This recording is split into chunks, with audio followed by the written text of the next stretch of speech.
అందరికీ నమస్కారం. Welcome to the movie meter. ఈరోజు మనం మాట్లాడుకోబోతున్న సినిమా విష్ణు విన్యాసం. ఈ సినిమా ఇప్పుడు అమెజాన్ ప్రైమ్లో స్ట్రీమింగ్ అవుతుంది. మరి ఈ సినిమా నిజంగా టైంపాసా, వర్తా లేక స్కిప్ చేయొచ్చా చూద్దాం.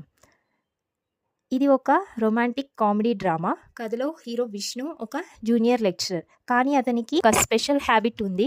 అతను జీవితాంతం ప్రతి చిన్న విషయాన్ని జాతకాలు, సంఖ్యాశాస్త్రం ఆధారంగా చూసుకుంటాడు. ఇలా పూర్తిగా ప్లాన్ చేసుకున్న హీరో లైఫ్లోకి మనీషా అనే అమ్మాయి వస్తుంది. ఆమెతో ప్రేమలో పడిపోతాడు విష్ణు.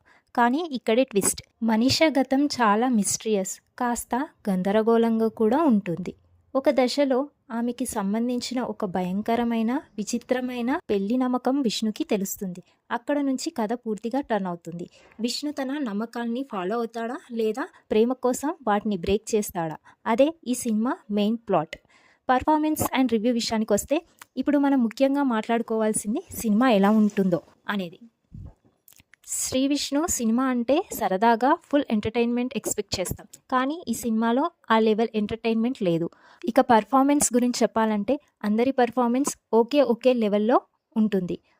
ఎక్కడ వావ్ అనిపించే సీన్స్ చాలా తక్కువ. ముఖ్యంగా చూస్తే సినిమా షూటింగ్ చాలా తొందరగా పూర్తి చేయాలి, అలాగే తొందరగా రిలీజ్ చేయాలి అనే ఫీలింగ్లో వస్తుంది. అందుకే కొన్ని సీన్లలో డెప్త్ మిస్ అయినట్టు అనిపిస్తుంది. అలా అని సినిమా పూర్తిగా బ్యాడ్ అనిపించలేదు. కొన్ని చోట్ల కథ ఆసక్తికరంగా ఉంటుంది, కానీ మొత్తం మీద మాత్రం ఒక యావరేజ్ ఎక్స్పీరియన్స్. నా రేటింగ్ అయితే 2.5/5. ఒకసారి టైంపాస్ కోసం అయితే చూడొచ్చు, కానీ ఎక్స్పెక్టేషన్స్ తక్కువగా పెట్టుకోండి. ఇలాంటి హానెస్ట్ మూవీ రివ్యూస్ మీకు నచ్చితే మా ఛానల్ ద మూవీ మీటర్ని తప్పకుండా సబ్స్క్రైబ్ చేసుకోండి. మీకు ఈ సినిమా ఎలా అనిపించింది కామెంట్లో చెప్పండి. మరిన్ని లేటెస్ట్ మూవీ అప్డేట్స్, రివ్యూస్ కోసం మా ఛానల్తో కనెక్ట్ అవ్వండి. మళ్ళీ ఇంకో వీడియోలో కలుద్దాం. అప్పటి వరకు this is the movie meter signing of.